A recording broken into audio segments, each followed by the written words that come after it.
puissance de ce monde. Ils se sont comportés selon celui qui règne sur les ténèbres, selon l'esprit qui exerce désormais son pouvoir sur ceux qui vivent dans la désobéissance, et en union avec Jésus-Christ, Dieu nous a ressuscités et nous a fait asseoir avec lui dans les royaumes célestes. Je ne dis pas que nous étions morts. Nous en avons déjà parlé. Je dis quelque chose d'un peu différent. Le texte dit que nous étions morts et marchions dans nos péchés et nos transgressions. En d'autres termes, nous vivions sous notre peine capitale. Il y a un film sur un homme en prison condamné à mort. Le thème du film concerne les derniers jours avant la mort de cet homme. Le titre du film s'appelle Dead Man Walking. Ce titre décrit précisément notre vie avant le Christ.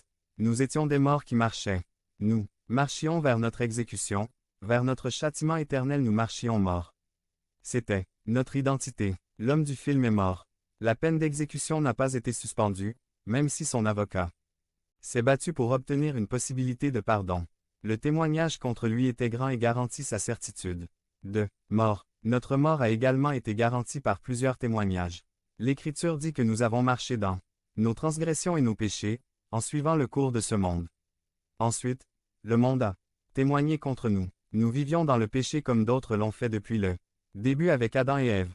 Selon nos Écritures, notre mort était garantie selon la puissance de l'air, qui est Satan.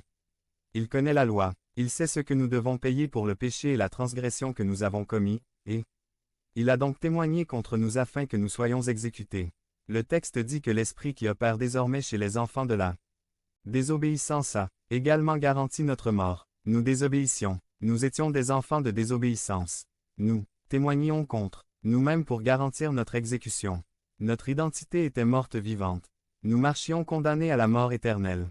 Aujourd'hui, les gens autour de nous sont morts vivants. Ils sont condamnés et attendent leur jour de jugement. Devenez membre de la chaîne et AIDEZNOUS à propager la parole de Dieu dans le monde entier. Dimanche 17 mars 2024. P4. Cependant, si vous êtes chrétien, vous avez une identité différente. Nous ne sommes pas des morts vivants. Nous sommes des vivants qui ont été ressuscités pour une nouvelle vie. Comme les non-convertis ont plusieurs témoignages contre eux-mêmes, nous avons le témoignage de notre avocat qui se bat pour nous et a garanti notre liberté. Notre texte dit au verset 5 et 6 que c'est par grâce que vous avez été sauvés. Et en union avec Jésus-Christ, Dieu nous a ressuscités et nous a fait asseoir avec lui dans les royaumes célestes. Le Christ a témoigné et garanti une nouvelle vie avec notre salut. Nous avons un report de la peine d'exécution. Christ a témoigné et garanti une nouvelle position dans laquelle nous sommes ressuscités et assis avec lui dans les lieux célestes. Le Christ a témoigné et garanti notre liberté du passé.